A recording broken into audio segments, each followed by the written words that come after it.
Hi, my name is Dr. Keith Boyd. Believe it or not, I'm actually the father of your science teacher, Mr. Boyd, Mr. Jake Boyd. Jake is my son. I'm pleased to have this opportunity to introduce myself to you, and I've been asked to give you a little snippet about what I do for a career, how I got to where I am now, and some information about what you might expect when you get to the point of studying the human body in your science curriculum. So let me start with a little bit of history about how I ended up in medical school and came to be a doctor. So when I was your age, I was interested in all sorts of different things. I was interested in the sciences, but I was also interested in what's sometimes called the liberal arts. Reading and writing. I especially liked psychology. That's the study of human behavior and the brain, and sort of how the brain controls behavior and how society and other influences may shape or change behavior and those kinds of things. So that was my real interest as I got through high school. So I started pursuing in college a number of classes in psychology and also what's called anthropology. And people think of anthropology as digging up dinosaur bones, but it's really not. It includes the study of human behavior, something called social anthropology. So in college I majored in psychology and social anthropology, and as a part of my psychology major, I did what's called an internship, or had a work experience in my senior year of college, and I worked in a hospital. But I worked on a unit that specifically treated adolescent patients who had psychiatric or emotional problems. And one of the things that I did as a part of that work is worked intensely with one-on-one with the patients, and I really enjoyed that.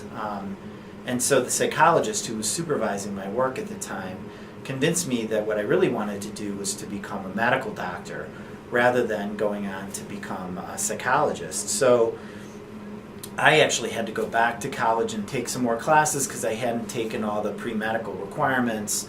And I did that and applied and got into medical school. And during medical school I became interested in primary care, primary care is the doctor you go to when you're feeling sick. It's the first doctor that you visit when you're not feeling well, and they're the ones that help manage your care. So I practiced primary care for a long time, and through that practice ended up at an academic medical center. That's a place where we teach medical students, and I got more involved in teaching. And as the years went by, I practiced less primary care, and I spent more of my time teaching. So I really enjoyed that. And my career has really gravitated to being a teacher, just like Mr. Boyd, your science teacher. So I came to it through a very different path, but ended up in the same place. And I actually spend most of my time now teaching medical students. And that's something that is really enjoyable for me. I love being in a teaching environment, and I love exploring problems with students, and that's what we spend a lot of time doing together, is exploring the problems that patients have and trying to better understand them. But what I really like about my work, I think more than anything else, is how varied it is. Every day I spend time interacting with people, I spend time with patients, but I also spend time expanding my knowledge and learning and reading and using science. Science is really the root of most patients' medical problems, and the better we can understand science and how it affects the human body, the better doctors we can be.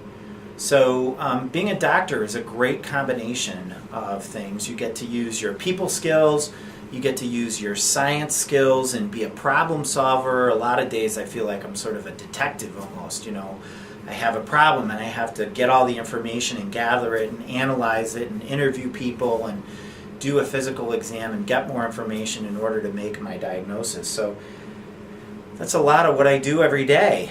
And I want you to know as well that a lot of physicians now are women. In fact, the majority of students in our medical school and in most medical schools across the country are women.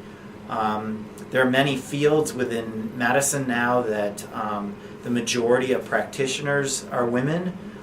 So there are lots of opportunities for women in the healthcare fields, not just medicine, but all of the other healthcare fields as well. So I think if you have an interest in people, you have an interest in science, and you have an interest in helping solve problems, it's a great career to pursue. So I would love to receive any questions you might have, and my son can give you my email address, and you're welcome to contact me directly or through him. And I hope you have a great year, and maybe as you explore the human body as part of your science curriculum, more questions might develop, or I might Skype with you or do some other things where we can explore the human body together in the study of the human body. I think you'll find it absolutely fascinating. So have a fabulous year, and it was great having this opportunity to talk to you. Thank you.